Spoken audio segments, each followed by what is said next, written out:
اللہ تعالیٰ نے ہم پر یہ فضل فرمایا ہے کہ ہمیں اللہ نے عظمتوں والے محبوب عطا فرمائے۔ نبی پاک صلی اللہ تعالیٰ علیہ وسلم کا علم بھی بڑا عظیم ہے، حضور کے معجزات بھی بڑے عظیم ہیں، کمالات بھی بڑے عظیم ہیں، فضائل، شمائل، خصائل۔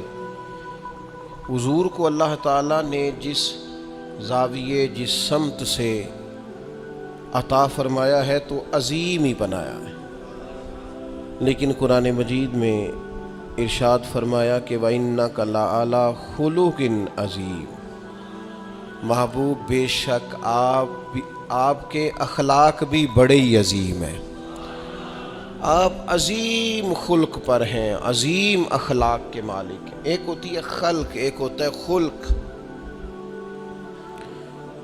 خلق کہتے ہیں انسان کی ظاہری تخلیق کو، اس کی ظاہری خد و خال کو، صورت کو، اور خلق کہتے ہیں اس کے باطنی اوصاف کو، اس کی سوچ کو، اس کی نرم دلی کو، اس کے اچھے جذبات کو، اس کے خلوص کو، اس کی عاجزی کو، اس کی محبت کو، اس کے للہیت کو، اس کے باطن کے اندر جو لوگوں کے لیے اچھے جذبات ہوتے ہیں، اس کو خلق کہتے ہیں۔ اللہ تعالیٰ نے حضور کو جو خلق عطا فرمائے وہ بڑے ہی عظیم عطا فرمائے۔ نبی پاک علیہ الصلاۃ والسلام کے اخلاق کے اندر جو کمالات تھے وہ ذرا انفرادی تھے۔ ہمارا آج جو سب سے بڑا مسئلہ ہے وہ نہ اقتصادی ہے نہ معاشرتی ہے، ہمارا سب سے بڑا مسئلہ اخلاقی مسئلہ ہے۔ قومیں، ملتیں، قبیلے جب اخلاق چھوڑ جاتے ہیں، اور جب وفاداری چھوڑ جاتے ہیں، اور جب عظمت کردار چھوڑ جاتے ہیں، تو وہ خود بخود بیک ہونے لگتے ہیں، وہ پیچھے ہٹنے لگتے ہیں۔ بہت سارے لوگ بام عروج پر ہوتے ہیں، آگے نکلتے ہیں، لیکن اپنی اخلاقی کمزوریوں کی وجہ سے وہ پستیوں کی طرف سفر شروع کر دیتے ہیں۔ انسان کے لیے سب سے زیادہ ضروری یہ ہوتا ہے کہ وہ اخلاقی مضبوطی اپنی طبیعت میں پیدا کرے۔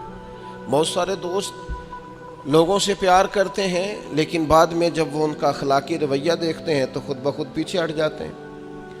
ایک ہوتا ہے دوست کا ہونا، احباب کا ہونا، ایک اپنے قریبی لوگ بھی، بہن بھائی بھی اور اولاد بھی انسان کی اخلاقی کمزوریوں کی وجہ سے اس سے پیچھے ہو جاتی ہے۔ جب تک رویے میں، مزاج میں اخلاقی بلندی پائی جاتی ہے، نبی پاک صلی اللہ تعالیٰ علیہ وسلم نے فرمایا تم میں سے بہترین مسلمان وہ ہے جس کے اخلاق زیادہ اچھے ہیں، جس کی عادات زیادہ عمدہ ہیں، جو عظمت کردار کا حامل ہے۔ مزاج میں وفاداری ہونی چاہیے، مزاج میں خیر خواہی ہونی چاہیے۔ انسان بعض لوگوں کے لفظوں میں عاجزی ہوتی ہے، ویسے وہ عاجز نہیں ہوتے، ملتے بھی جھک کے ہیں، لیکن ویسے عاجز وہ کہتے ہیں میں نے شیشے میں اتار لیا ہے، میں تیز آدمی ہوں، دیکھا میں نے اس کو بھی قائل کر لیا ہے۔ وہ لفظوں کے لحاظ سے، جھکاؤ کے لحاظ سے عاجز ہوتے ہیں، فی نفس سے ہی عاجز نہیں ہوتے۔ کچھ لوگ جملے کے لحاظ سے، اٹھنے بیٹھنے کے لحاظ سے، آؤ بھگت کے لحاظ سے خدمت گزار ہوتے ہیں، ویسے وہ خدمت گزار نہیں ہوتے۔ کچھ لوگ ایسے ہوتے ہیں جو اچھے جملے ترتیب دے کے کسی کو قائل تو کر لیتے ہیں، اس کو اپنی ہمدردی کا اظہار تو دلاتے ہیں، اشک شوئی تو کرتے ہیں، تسلی تشفی تو دیتے ہیں، ویسے خیر خواہ نہیں ہوتے۔ ویسے وہ بڑی اچھی دھیمی باتیں کر کے کہیں گے کہ یار کوئی مسئلہ نہیں، تو پریشان نہ ہو، تو ٹینشن نہ لے، میں تیرے ساتھ ہوں، پر نہیں نہ ساتھ ہوتے یار۔ زندگی میں وہ عجیب لمحہ تھا، وہ میرے ساتھ تھا پر میں تنہا تھا، ساتھ ہی تھا بندہ پر میں لوگوں کے ہجوم میں بھی اکیلا ہی تھا۔ اپنے اخلاقی رویے میں، خلق میں، مزاج میں، یعنی ڈھل جائے طبیعت انسان کی، اس کے رویے عمدہ ہو جائے، اور یہ کام کشید نہ کرنا پڑے اسے۔ ہمارے علماء نے لکھا ہے خلق کا معنی یہ ہے کہ اچھے کام کرنے میں تکلیف نہ اٹھانی پڑے، خلق کا معنی یہ ہے کہ اچھے کام خود بخود بندے سے ہونے شروع ہو جائے، وہ خود بخود اچھے کاموں کی طرف اس کی طبیعت مائل ہو جائے، توجہ ہو جائے اس کا مزاج بن جائے. یہ کب ہوتا ہے؟ کس وقت ممکن ہوتا ہے؟ جب آپ ہر وقت کی اخلاقی بلندی حاصل کرتے ہیں.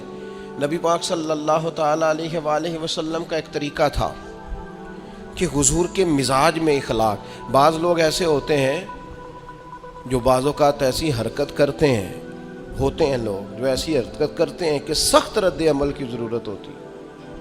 بندے کا دل کرتا ہے نرا ڈانٹے نہ، ڈنڈا بھی پکڑ لے. کرتے ہیں بعض اوقات بعض دوست ایسے کام.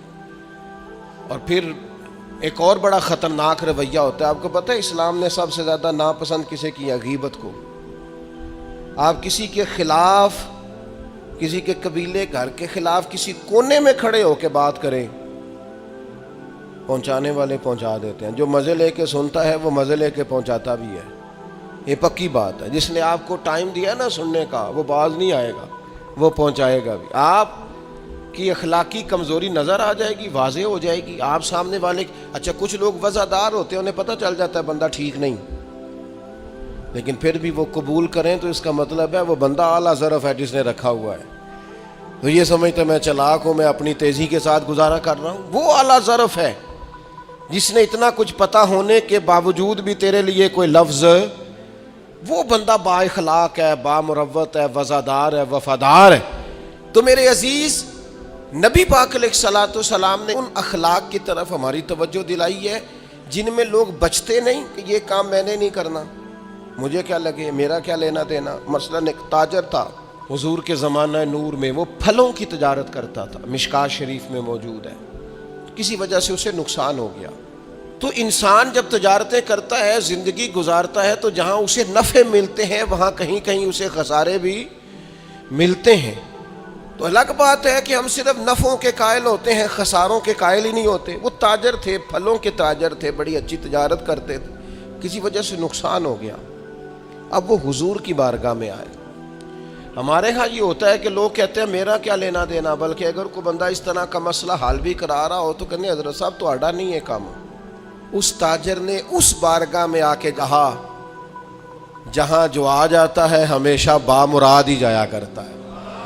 یا رسول اللہ صلی اللہ تعالی علیہ وسلم، میں پریشان ہو گیا ہوں. اور پہلے جب آدمی مالدار ہوتا ہے تو دائیں بائیں رش بھی ہوتا ہے، اور جب اس طرح کے حالات ہو جائیں تو وہ جو بڑے قریبی ہوتے ہیں وہ بھی کئی دفعہ ساتھ چھوڑ جاتے ہیں. ساری عمر ہی آٹا گد ہے تے لکھاں کیتے پیڑے، اب وقت آیا ہی تے محمد بخشا کوئی نہیں ہوں بیٹھا نیڑے. لوگ نکل جاتے ہیں، کمزور پڑ گیا بندہ بیچارہ. حضور کی بارگاہ میں عرض گزار ہوا یا رسول اللہ تکلیف میں ہوں. تاجر تھا، پھلوں کی تجارت کرتا تھا اور مشکات میں موجود. نبی پاک علیہ السلام نے دعا بھی فرمائی، کرم نوازی بھی فرمائی، رحمت بھی فرمائی، عطائیں بھی فرمائی. لیکن حضور نے نا صحابہ سے فرمایا سارے مل کے اپنے بھائی کی مدد کرو. تھوڑے پیسے کسی نے دیے، تھوڑے کسی نے دیے، تھوڑے کسی نے دیے، مل کے. اور ایسے لوگوں سے جو لوگ بڑے اس کام کے لیے ہر وقت ذہنی طور پر تیار رہتے تھے، ان لوگوں سے کہا اس کے ساتھ چلو. لیکن اس کا قرضہ ابھی بھی جتنا چڑھ گیا تھا اتنے پیسے جمع نہیں ہوئے تھے. اللہ کرے میں آپ کو سمجھاؤں، یہ بھی اخلاقی بلندی والا کام ہے کہ کسی شخص کی کمزوری میں اسے اٹھانا، گرتے ہوئے کو سنبھالنا، پھسلنے والے کو سہارا دینا، بکھرنے والے کو بکھرنے سے بچا لینا، ٹوٹنے والے کو ٹوٹنے سے بچا لینا، پریشان ہو جانے والے کو سمیٹ لینا. اللہ کے پیارے رسول صلی اللہ تعالی علیہ وسلم نے فرمایا اپنے بھائی کی مدد کرو. لوگوں نے مدد کی، لیکن اس حد تک اس کے پاس پیسے نہ ہوئے جتنا اس کا قرضہ تھا. اب حضور نے ان لوگوں کو بلایا جن کے اس نے پیسے دینے تھے، اور پیسے دینے والوں سے کہا کہ اس کے پاس اتنے ہیں، اتنے لے لو، اور چلو تم بھی کچھ نیکی کرو، کچھ لے لو کچھ چھوڑ دو. یہ کون کرا رہا ہے؟ رحمت للعالمین نبی. اور ہمارا جب کوئی بندہ اس طرح الجھ جاتا ہے پھر تو وہ ساڑا لگتا ہی کچھ نہیں نا. اتنے دنوں تک نہ رشتہ داری ہوتی ہے، نہ دوستی ہوتی ہے، نہ تعلق. وہ تیری آنکھ ہو یا سنگ ملامت کی چبھن، کون پہنچا ہے میرے درد کی گہرائی تک. دور شہرت میں تو یاروں نے کیا یاد بہت، پر ساتھ آیا نہ کوئی کوچہ رسوائی تک. جب حالات خراب ہوتے ہیں تو سب سے پہلا کام یہ ہوتا ہے میرا تعلق کوئی نہیں. اور جب ٹھیک ہوتے ہیں تو پھر بڑی لمبی رشتہ داری نکلتی ہے، اوہ ہو کہتے ہیں وہ بڑی دور کے میرے قریبی تعلقات ہیں، بڑا دور کا رشتہ ہے اور میرا بڑا قریبی لین دین ہے. تو بڑی عمدگی سے لوگ بڑی دور شہرت میں تو یار ہونے کی یا یاد بہت، پر ساتھ آیا نہ کوئی کوچائے رسوائی تک. جو عرض کرنے جا رہا ہوں اس پر آپ نے زیادہ غور کرنی ہے کہ اگر کوئی آدمی گر رہا ہو تو گرتی دیوار کو دھکا نہیں دینا، اسے سنبھالنا ہے.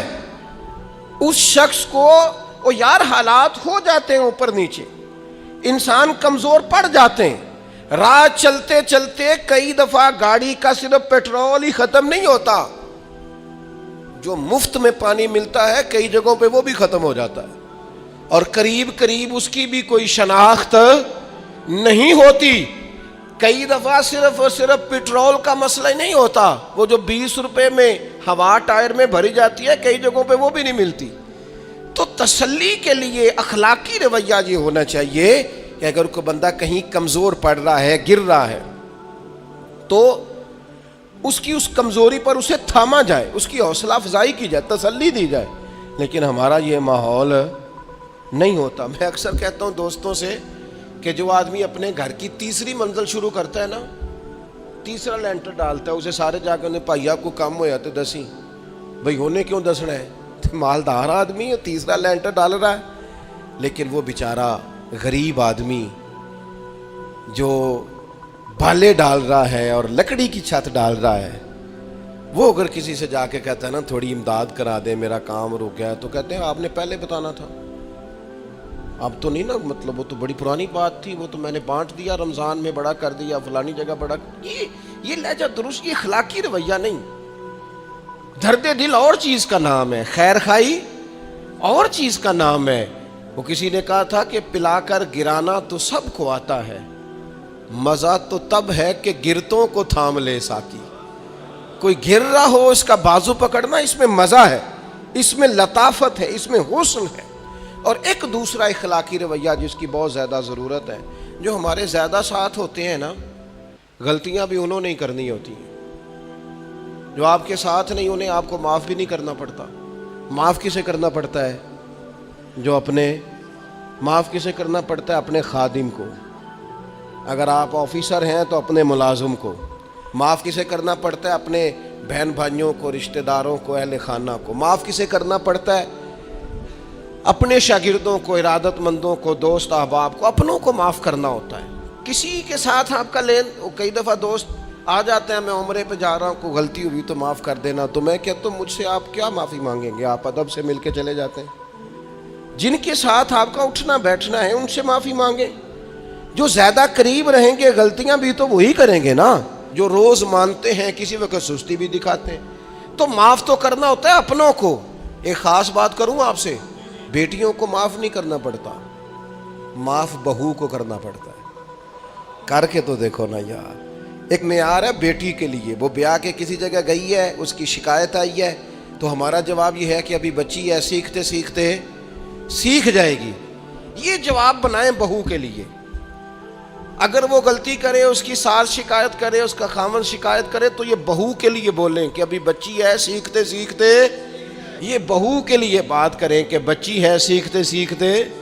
یہ بہو کے لیے ضرورت ہے اس کی. بیٹی کے لیے تو اس کی ضرورت، بیٹی غلطی کرے تو اس کے وکیل بن جاتے ہیں. ساری زندگی ساس سسر اپنی بیٹی کے وکیل رہتے ہیں اور اپنی بہو کے جج بنے رہتے ہیں. اس کے لیے فیصلے سناتے ہو، اس کی وکالت کرتے ہو. یہ بیٹی نہیں کسی کی، اس کے جج بن گئے ہو، اس کے حق میں فیصلوں کا اعلان ہے، اس کے لیے وکالتوں کا اعلان ہے. چھ معنی دار ہے. مسلمان کا یہ اخلاقی رویہ نہیں ہوتا. نبی پاک علیہ الصلوۃ والسلام نے ہمیں سبق دیا ہے، جو قریب رہنے والے ہیں انہیں تو معاف کرنا ہے، دوسرے کو تو معاف کرنا ہی نہیں پڑتا. اپنوں کو ہی تو معافی کی ضرورت ہوتی ہے، چونکہ اپنوں نے ساتھ رہنا ہے. حضرت انس بن مالک رضی اللہ تعالیٰ عنہ یہ بڑے خوش نصیب خوش بخت انسان ہیں. کہتے میری اماں خود مجھے حضور کی بارگاہ میں چھوڑ گئی تھی کہ یا رسول اللہ یہ آپ کی خدمت کرے گا. کہتے میں نے 10 سال حضور کی نوکری کی ہے، نبی پاک نے کبھی اوف بھی نہیں کہا. بلکہ بخاری مسلم میں ایک انوکھی بات موجود ہے. فرماتے ہیں مجھے ایک دن حضور نے فرمایا جا یہ کام کر کے آ. کہتے میرے دل میں یہی تھا کہ فوراً جاؤں گا. اسی طرح لفظ موجود ہے, میرے دل میں تھا جاؤں گا کر کے آؤں گا. حضور نے فرمایا کر کے آ. دل میں پکا ارادہ تھا جاؤں گا, لیکن اپنی زبان سے میں نے کہا حضور میں نے کوئی نہیں جانا. یہ کیوں بات کی؟ یہ ذرا لاڈ کے ساتھ کی, یہ ذرا ناز کے ساتھ کی, یہ ذرا نا محبت کے ساتھ کی, یہ ذرا حضور جو پیار کرتے تھے نا اس پیار کو سامنے. حضور میں نے نہیں جانا. تو کہتے ہیں حضور تھپکی دے کے, یہ غلام سے بات ہو رہی. حضور فرمانے لگے چل نہ تجھے کہا ہے نہ جا کر کے آ. کہتے میں چلا گیا, اسی ارادے سے گیا تھا جاؤں گا, لیکن رستے میں جب میں گیا تو بچے کھیل رہے تھے, میں نے بھی کھیلنا شروع کر دیا. کھیل رہا ہوں دیر ہو گئی. حضور نے بھیجا تھا کسی کام. اب جب زیادہ دیر ہوئی تو کریم گھر سے نکلے, اور جب حضور نے مجھے دور سے دیکھا اور مجھے کریم کے آنے کا پتہ چلا تو اب میں ڈرا. اب میرا انداز بڑا جدا گانا ہو گیا چونکہ حضور نے بھیجا تھا. یہ تو خادم کی بات ہے نا. اے سچی گل دسیا جی اپنا منڈا بھی کدے نہ جائے تے اور تینوں میں کلیا سی, تو گیا کیوں نہیں؟ ناراض نہیں ہونا آپ نے, لیکن چلو بچہ ہے, کسی وقت دیر سویر بھی ہو ہی جاتی ہے, کیوں اتنی سختی کرتے ہیں؟ حضرت انس بن مالک کہتے ہیں جب حضور کو آتے دیکھا تو میں پوری طرح ڈر گیا, لیکن کریم محبوب جب میرے قریب آئے اور مجھے ڈرا ہوا دیکھا نا تو پھر رحمت للعالمین محبوب کی رحمت کا بادل چھایا. اور جب حضور مجھے دیکھ کے ہنسے نا بس وہ ہنس گئے اور میرا کام بن گیا. بس کریم تھوڑی دیر ہوئی ایک آیا کالیاں زلفاں والا, ایویں دو کڑیاں میرے من وچ رکیا تے کر گیا نور اجالا. بات بن گئی, بات طبیعت ٹھنڈی ہو گئی. تو حضور فرمانے لگے میں نے کہا تھا جاؤ, گئے نہیں. اب جب حضور مسکرا گئے تو بات ہی ختم ہو گئی. یا رسول اللہ صلی اللہ علیہ وسلم جانے لگا ہوں. تو حضور نے پھر شروع سے بات شروع کر دی. حضور جانے لگا ہوں. فرمایا جا دوڑ کے آ, پھر جو کہا تھا وہ کر کے آ. لیکن وہ بیچ میں جو دیر ہوئی تھی, وہ جو لیٹ ہوئی تھی, اور جو میں کہہ کے آیا تھا میں نے نہیں جانا, حضور نے اس بات پر مجھ سے کوئی سختی نہیں کی. میرے عزیز اپنوں نے تو غلطی کرنی ہے, معاف کس کو کرنا ہے؟ اپنوں کو. لیکن ہم نے باہر ساری دنیا کو معاف کر دیا ہے, اپنوں کو ہم معاف کرنے کو تیار نہیں. اپنوں کو معاف کرنا ہے, اپنوں سے درگزر. اور پھر آپ اگر کوئی دینی تعارف رکھتے ہیں, آپ نمازی ہیں, آپ حاجی صاحب ہیں, آپ بزرگ ہیں, آپ شیخ ہیں, تو پھر تو آپ کے اخلاق میں اور زیادہ وسعت ہونی چاہیے. جیسے جیسے بندے کی عمریں بڑھتے جائیں نا ویسے ویسے اسے میٹھا ہونا چاہیے, کڑوا نہیں ہونا چاہیے. جیسے جیسے اس کی تسبیح بڑھتی جائے ویسے ویسے اس کا لہجہ بھی وسیع ہونا چاہیے. اس کے مزاج کے اندر دینی اگر آپ تعارف رکھتے ہیں تو پھر تو آپ کو, میں آپ سے عرض کروں, میں کئی دفعہ دوستوں سے شکوہ کرتا ہوں, میں کہتا ہوں یار ہم تو جو کہنا چاہتے ہیں وہ بھی نہیں کہہ سکتے. ہم تو سونا چاہتے ہیں, ڈھب سے سو نہیں سکتے, ڈھونڈتے پھرتے ہیں جگہ ملے کوئی آرام کرنے کو. کیوں؟ اس لیے کہ دینی تعارف رکھتے ہیں. آپ نے وہ دعویٰ ہی نہیں کرنا تھا, یہاں تے چٹی چادر لا دے نا کڑیے تے پین فقیراں دی لوئی, چٹی چادر تے پھر داغ لگیندا ہی تے لوئی نو داغ نہ کوئی. جب آپ کا دعویٰ ہے کہ ہم نے کام کرنا ہے اور بڑی اوپر والی سطح پہ کرنا ہے تو پھر آپ آرام ڈھونڈتے پھریں, پھر آپ قرار ڈھونڈتے پھریں, تو یہ تو دو باتیں ہو گئی. ایک بات کرنی پڑے گی, دینی تعارف رکھنے والے آدمی نے اگر اس نے دین سکھانا ہے اپنے بچوں کو, اپنے گھر والوں کو, تو حسن اخلاق سے سکھائے گا. وہ اگر ڈنڈا پکڑ لے ہر وقت, سختی بھی کریں جہاں ضرورت ہو, لیکن اگر اس کا لہجہ ہی ہمیشہ کے لیے تلخ ہو جائے گا تو وہ کبھی بھی دین سکھانے میں کامیاب.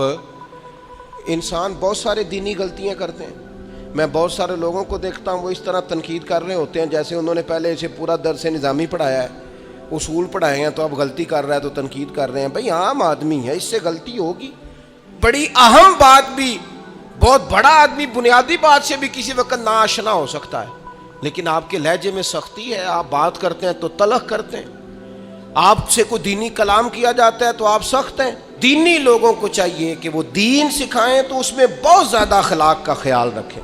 غلطیاں کریں گے لوگ. اگر آپ عالم ہیں اور آپ کے پاس کوئی دینی معلومات ہیں تو پھر آپ کو اس کی خوبصورتی کا بھی پتہ ہونا چاہیے آپ نے. حضرت معاویہ بن حکم رضی اللہ تعالیٰ عنہ کہتے ہیں میں نے حضور کی مسجد شریف میں نماز پڑھی تو ایک شخص کو نا چھینک آئی, یہ بھی بخاری مسلم میں موجود, تو میں نے نماز میں کہہ دیا یرحمک اللہ. یہ چھینک آنے کا جواب ہوتا ہے, میں نے یہ نماز میں کہہ دیا. تو بہت سارے لوگ مجھے گھورنے لگ گئے, کچھ نے اپنے ہاتھ بھی مارے زانوں پر کہ یہ کیا کر رہے ہو, نماز میں بول رہے ہو. فرماتے ہیں نماز مکمل ہوئی, اور یہ لفظ ہے حضرت معاویہ بن حکم رضی اللہ تعالیٰ عنہ کے, فرمانے لگے قسم اللہ کی میں نے حضور سے بہتر سمجھانے والا نہ پہلے کبھی دیکھا ہے نہ بعد میں کبھی دیکھا ہے. فرماتے ہیں نہ حضور نے مجھے مارا نہ ڈانٹا, بلکہ جس طرح ایک بچے کو گویا ٹریٹ کیا جاتا ہے, سمجھایا جاتا ہے. حضور فرمانے لگے اللہ کے بندے نماز میں کوئی اور بات نہیں کرنی چاہیے, صرف اللہ کی تسبیح پڑھنی چاہیے, اس کے اسماء کا ذکر کرنا چاہیے یا قرآن پاک پڑھنا چاہیے. نماز میں کوئی اور کلام کرنے کی اجازت نہیں ہے. ہمارے ہاں لوگ دینی مسئلہ سمجھاتے ہیں تو اتنا ان کے مزاج میں تلخی ہوتی ہے بعض اوقات, اللہ ماشاءاللہ. کچھ لوگوں کی طبیعت اتنی کرخت ہوتی ہے, بچہ نماز پڑھ رہا ہے اور حاجی صاحب اس کے ساتھ کھڑے نماز پڑھ رہے ہیں, لیکن وہ اس کو کھڑا کر رہے ہیں تو یوں کندھے سے ہلا کے تینوں آج تک نہیں پتا نماز ہے کہ یہ آپ دین سکھا رہے ہیں. یہ اخلاقی رویہ دین سکھانے کا, یہ لب و لہجہ دین سکھانے کا. قطعاً ایسا کوئی کام نہ کریں. میں تو یہ مدارس کے اساتذہ سے بھی کہتا رہتا ہوں, میں کہتا ہوں نبی پاک نے کبھی کسی کو نہیں مارا. آپ بچوں کو ڈانٹیں, کریں کچھ, لیکن وہ رویہ آپ اختیار نہ کریں جس کی دین اجازت نہیں دیتا. تو اخلاقیات میں ان چیزوں کا ضرور خیال کریں. ایک روایت اور عرض کر دوں آپ کو. حضرت جابر ابن عبداللہ رضی اللہ تعالیٰ عنہ فرماتے ہیں میرے والد احد میں شہید ہو گئے تھے, میرے ذمے بہنوں کا بوجھ بھی تھا اور قرضہ بھی تھا. اللہ کے محبوب علیہ السلام نا مختلف طریقوں سے مختلف انداز میں میرے اوپر کرم نوازیاں فرماتے. نوازنے کا طریقہ, آپ نہ کسی کو نوازیں بہانے بہانے سے. میں نے بعض بزرگوں کو دیکھا ہے کسی بچے کو ادارے میں خانقاہ میں کمزور دیکھتے, وہ سریلا بھی نہیں ہے, اسے کہتے چل پتر نعت سنا, اور نعت سنا رہا ہے تو اسے نذرانہ دے رہے ہیں, چل بیٹے تلاوت سنا, چل تقریر سنا, کسی بھی طریقے سے اس کو تسلی ہو رہی. اور اس طرح کا رویہ نہ اپنایا جائے کہ وہ مانگنے والا بن جائے. یہ اخلاقی بلندی ہوتی ہے آپ کی کہ آپ کسی شخص کو بہانوں سے نوازیں. اس طرح کا ماحول نہ بنائیں کہ آپ اسے کہیں کہ چونکہ تو کمزور ہے, غریب ہے, فقیر ہے, لہذا تجھے دے رہا ہوں. حضرت جابر ابن عبداللہ فرماتے ہیں, اور یہ بھی آپ کو مسلم شریف میں ملے گا, فرماتے ہیں کہ جنگ میں حضور کے ساتھ تھا, میرا اونٹ بڑا کمزور ہو گیا, بیمار ہو گیا, چل نہیں رہا تھا. حضور میرے قریب آئے اور پیچھے آ کے فرمانے لگے اسے بھگاتا کیوں نہیں. میں نے کہا حضور بیمار ہے, کیسے بھگاؤں. تو نبی پاک نے نا اونٹ کو ایک درہ لگایا اور گویا پیغمبر اعظم نے حکم دیا, نبی رحمت نے, نبی اکرم نے حکم دیا, فرمایا اونٹ بھاگتا کیوں نہیں. وہ جو سب سے پیچھے تھا وہ سب سے آگے نکل گیا. واہ کیا جود و کرم ہے شہ بطحا تیرا, اور نہیں سنتا ہی نہیں مانگنے والا تیرا. سرکار نے حکم دیا, وہ اونٹ سب سے آگے نکل گیا. اب حضور گھوڑا دوڑا کے آگے آئے, فرمانے لگے جابر یہ اونٹ میرے ہاتھ بیچ نہیں دیتا. وہ بیمار تھا, حضور کے حکم سے بھاگا ہے, فرمایا بیچ نہیں دیتا. کہا نہیں یا رسول اللہ ویسے ہی رکھ لیں. فرمایا نہیں میں پیسے دوں گا. یا رسول اللہ آپ کا یہ ہے. فرمایا نہیں آپ قیمت بتائیں. حضور ٹھیک ہے اتنے کا اونٹ ہے, میں مدینہ طیبہ جا کے آپ کی خدمت میں پیش کر دوں گا. حضرت جابر ابن عبداللہ فرماتے ہیں حضور نے مجھ سے اونٹ خریدا. مدینہ طیبہ پہنچ کر نبی پاک صلی اللہ تعالی علیہ وسلم نے سیدنا بلال حبشی سے فرمایا جابر کو اونٹ کی قیمت بھی دے دو اور کچھ پیسے زیادہ بھی دے دو. فرماتے ہیں مجھے اونٹ کی قیمت بھی مل گئی, کچھ پیسے زیادہ بھی مل گئے, اور جب میں حضور کی بارگاہ میں حاضر ہوا اونٹ پیش کر کے اور قیمت لے کے جانے لگا تو حضور فرمانے لگے جابر جانا نہیں, قیمت بھی تیری ہے اونٹ بھی تیرا ہے. نبی پاک نے وہ اونٹ بھی تحفے میں مجھے واپس دے دیا. یہ اخلاقی رویے کی بلندی کہ کسی شخص کی غربت میں اسے نوازنا, لیکن اس طرح کا نوازنا کہ اسے محسوس نہ ہو کہ مجھے امداد دی جا رہی ہے. تو اپنے ان چند ایک اخلاقی رویوں پر ضرور توجہ کریں۔ ایک تو سب سے جس کو آپ دیکھیں کمزور ہو گیا ہے، گر رہا ہے، پریشان ہے، اس کا ضرور خیال کریں۔ لوگ بڑے بڑے تیز دوڑتے ہیں، کسی جگہ پھر گر بھی جاتے ہیں، گرتے ہوئوں کو سنبھالنے کی کوشش کریں۔ دوسری گزارش یہ کی ہے میرے عزیز، جو ہمارے قریبی لوگ ہیں انہیں تو ہم نے معاف کرنا ہے، اپنوں کو ہی تو ضرورت ہوتی ہے کہ درگزر کر کے اپنے ساتھ رکھا جائے، پیار کر کے اپنے قریب کیا جائے۔ اور تیسری گزارش یہ ہے کہ اگر آپ کسی کو دینی پیغام دینا چاہتے ہیں تو نہایت محبت کے ساتھ، نہایت خلوص کے ساتھ دینی مسئلہ آپ کسی کو بھی بتائیں تو اسے چھوٹا بچہ سمجھ کر آپ ڈیل کریں، شدت نہ اختیار کریں دین بتانے میں، وہ لہجہ اختیار نہ کریں جس لہجے میں محسوس ہو کہ آپ خود بااخلاق نہیں ہیں تو آپ کسی کو کیا سمجھائیں گے۔ اور چوتھی گزارش یہ کی ہے، جب کسی کی مدد کریں اسے رسوا کر کے نہیں، کسی کی پھیلی جھولی دیکھ کر خوش ہو کے نہیں، بلکہ آپ اعزاز بھی اس شخص کو عطا کریں اور رویہ اس طرح کا اختیار کریں جس میں محسوس ہو کہ اس کی عزت نفس مجروح نہیں ہوئی۔ ان چیزوں کو پیش نظر رکھ کے جب اخلاقی بلندی ہم حاصل کریں گے نا، ایک میں اور بات بڑی ضروری آپ کی خدمت میں عرض کروں، جو آدمی بھی اپنے آپ کو بڑا سمجھتا ہے، وہ مالی طور پہ بڑا ہے، علمی طور پر بڑا ہے، عہدے کے طور پہ بڑا ہے، قبیلے کے طور پہ بڑا ہے، خاندان میں بڑا ہے، وہ کسی بھی مقام پر کسی بھی انداز میں بڑا ہے، اللہ نے فضل کیا وہ بڑا ہو گیا، اسے سمجھ آ گئی ہے کہ کچھ لوگ میری بات سنتے ہیں، میرا فیصلہ مانتے ہیں، تو وہ اچھی طرح سمجھ لے کہ اگر وہ اللہ کے فضل سے اسے کوئی موقع مل گیا بڑا ہونے کا تو وہ اپنے اخلاق کو بڑا کرے، پھر اپنے کردار کو بڑا کرے، پھر اپنے حوصلے کو، ظرف کو اور اپنے ذہن کو بڑا کرے، اس لیے کہ آپ اپنے کردار کی اور حوصلے کی بنیاد پر بڑے بنیں گے۔ صرف یہ کہ 2-3 آپ کے نام کے ساتھ القابات لگ جائیں اور چند لوگ آپ کو سلوٹ کرنے لگ جائیں، اس سے نہیں پتہ چلے گا کہ آپ بڑے ہیں۔ کردار و عمل سے خوشبو آئے گی تو پتہ چلے گا آپ کتنے بڑے ہیں۔ اللہ تعالی ہمیں سمجھنے کی توفیق عطا فرمائے۔